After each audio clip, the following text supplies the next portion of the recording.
విజయవాడ నగరంలో 16 డివిజన్స్ కొండ ప్రాంతాల్లో విస్తరించి ఉన్నది. మొత్తం కూడా రెవెన్యూ శాఖకు సంబంధించినటువంటి భూమి.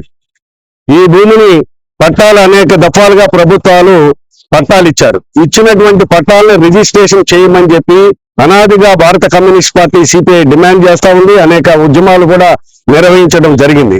ఈ రోజున అడుగుతా ఉన్నాం ప్రజాప్రతినిధులు ఈ ఉన్నటువంటి పట్టాలన్నిటిని కూడా క్రమబద్ధీకరణ చేస్తామని చెప్పి. క్రమబద్ధీకరణ కాదు, పక్కా రిజిస్ట్రేషన్ నామమాత్రపు ధరతోటి పక్కా రిజిస్ట్రేషన్ చేయాలని చెప్పి సిపిఐగా డిమాండ్ చేస్తా ఉన్నాం. 29/1/2025 రాష్ట్ర ప్రభుత్వం ఒక జీవో విడుదల చేసింది, జీవో 30.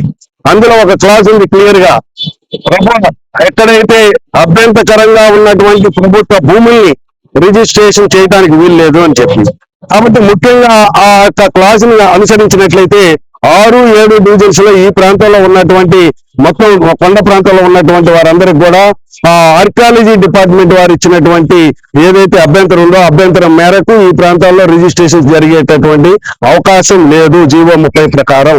కాబట్టి 1/1A సర్వే నెంబర్ లో ఉన్నటువంటి స్థలాలన్నిటిని కూడా ఆర్కియాలజీ డిపార్ట్మెంట్ పెట్టినటువంటి అభ్యంతరాల్ని తొలగించి ఖచ్చితంగా నేను కూడా రిజిస్ట్రేషన్ చేసేటటువంటి దానికోసం చర్య చేపట్టాలని చెప్పి ముఖ్యంగా ఈ 6వ డివిజన్ 7వ డివిజన్ ప్రాంతాల్లో ఉన్నటువంటి వారి రిజిస్ట్రేషన్ కి సంబంధించినటువంటి కేంద్ర ప్రభుత్వం ఇచ్చినటువంటి జీవోను ఉపసంహరించే దానికోసం రాష్ట్ర ప్రభుత్వం ఆ వైపుగా చర్యలు చేపట్టాలని సిపిఐగా డిమాండ్ చేస్తా ఉన్నాం. కొండనాలికిస్తే ఉండనాలికి ఊడిందన్న చందంగా రాష్ట్ర ప్రభుత్వం ఎన్నికల ముందు చెప్పింది స్పష్టంగా, మేము అధికారంలోకి వస్తే 2 సెంట్లు నగరాల్లో ఇస్తామని చెప్పి. ఇప్పటికీ వచ్చి 2 సంవత్సరాలు అవుతా ఉన్నది. ఆ ప్రక్రియ ప్రారంభించకపోవడం అనేటటువంటిది దుర్మార్గం. కాబట్టి రాష్ట్ర ప్రభుత్వం పట్టణాల్లో 2 సెంట్లు, గ్రామాల్లో 3 సెంట్లు ఇస్తామన్నటువంటి స్థలాన్ని తక్షణమే పేదలకి అందుబాటులో తీసుకురావాలని చెప్పి సిపిఐగా డిమాండ్ చేస్తారు. రాజపురం రెవెన్యూ పరిధిలో ఉన్నటువంటి సర్వే నంబర్ 1/1A ఇచ్చినటువంటి పట్టాలు, గత ప్రభుత్వాలు ఇచ్చినటువంటి పట్టాలు పేరుకే అవి ఏ విధంగా ఉపయోగపడినటువంటి పరిస్థితి అనేది ఉంది. పిల్లల చదువులకు కానీ, అలానే ఆరోగ్యాలు, కుటుంబ సభ్యుల ఆరోగ్యాలు చూసుకోవడానికి కానీ, ఇంటి నిర్మాణాలకు కానీ, ఇతర అవసరాలకి ఆ పట్టాలను ఎక్కడన్నా తాకట్టు పెట్టుకోవాలన్నా కూడా ఎవరూ ముందుకు రానటువంటి పరిస్థితి ఉంది. చివరికి బ్యాంకులు కూడా రక్తహస్తాలు చూపిస్తున్నటువంటి పరిస్థితి అనేది ఉంది. ఇవాళ ఆ పట్టాలుండి ఏటికి 4 తీసుకోవడానికి కూడా పనికిరానటువంటి పరిస్థితి అనేది ఇవాళ ఉంది. మేం కోరేది, భారత కమ్యూనిస్ట్ పార్టీగా మేము కోరేది, అన్ని హక్కులతోటి పట్టాలు మీరు ఇస్తారో రెగ్యులరైజ్ చేస్తారో వేరే విషయం, అన్ని హక్కులతోటి రిజిస్టర్ చేయమని చెప్పేసి మేము మొట్టమొదటిగా డిమాండ్ చేస్తా ఉన్నాం. అదే సర్వే నెంబర్ 1/1A ఇవాళ నివాసాలు వేసుకున్నటువంటి గృహస్థుల్ని ఇవాళ కేంద్ర ప్రభుత్వానికి చెందినటువంటి ఆర్కియాలజీ డిపార్ట్మెంట్ వారు ఇవాళ మీకు రిజిస్టర్ చేయడానికి వీల్లేదు అని చెప్పేసి వారు ఆంక్షలు పెడతా ఉన్నారు. వారి గుహలో పురావస్తు శాస్త్ర దీన్ని రక్షించుకోవాల్సినటువంటి బాధ్యత మన భారత ప్రజలందరికీ ఉంది.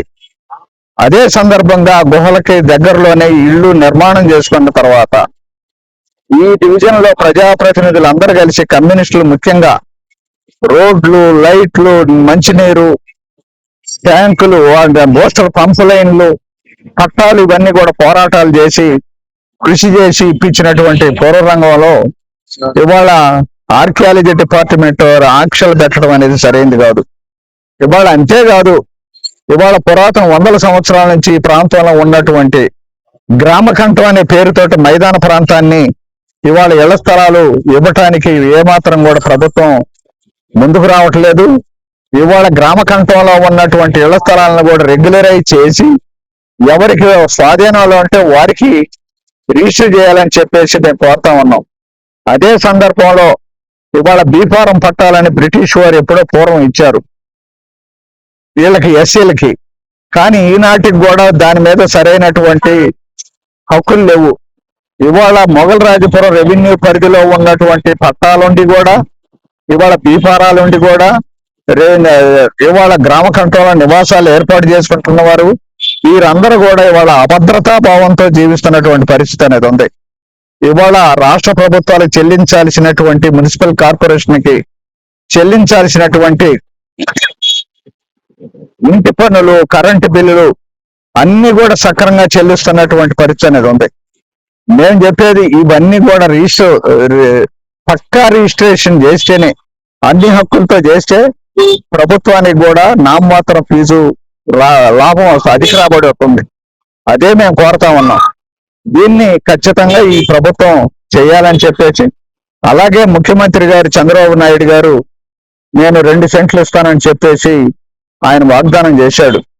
కానీ ఆ వాగ్దానం నీటి మూటగా ఉంది. ఇవాళ ప్రజాప్రతినిధులు కొంతమంది వచ్చి మేము ఈ ఆందోళన చేపట్టిన తర్వాత ఇవాళ మేము కొండ ప్రాంతాల వాళ్ళకి అందరికీ రెగ్యులరైజ్ చేస్తామని చెప్పి పార్లమెంట్ సభ్యులు, అసెంబ్లీ ఎమ్మెల్యేలు అందరూ కూడా ఇవాళ మేల్కొన్నారు. మంచిదే. కానీ ఇంతకాలంగా 2 ఏళ్ల నుంచి లేనటువంటి పరిస్థితి అనేది ఉంది. అందుకోసం చేయలేదు కాబట్టే భారత కమ్యూనిస్ట్ పార్టీ ఈ కార్యక్రమాన్ని తీసుకుంది. ఇక ఎంత మాత్రం కూడా ఉపేక్షించేది లేదు. ప్రభుత్వానికి వారి దృష్టిలో తెచ్చి ఖచ్చితంగా పక్కా రిజిస్ట్రేషన్ల కోసమే మా యొక్క పోరాటం అని చెప్పేసి ఈ సందర్భంగా తెలియజేస్తూ, ప్రభుత్వ అధికారులు కానీ, ప్రజాప్రతినిధులు కానీ, అలానే రెవెన్యూ మంత్రి గారికి వీళ్ళందరూ కూడా కలిసి మళ్ళీ మెమోరాండాలు ఇస్తాం. ఈ రోజు మాత్రం కృష్ణా జిల్లా ఎన్టీఆర్ జిల్లా కలెక్టర్ గారు అయినటువంటి డాక్టర్ శ్రీ లక్ష్మీ షా గారికి ఇవన్నీ ఇచ్చి వివరించడం అనేది జరుగుతూ ఉంది.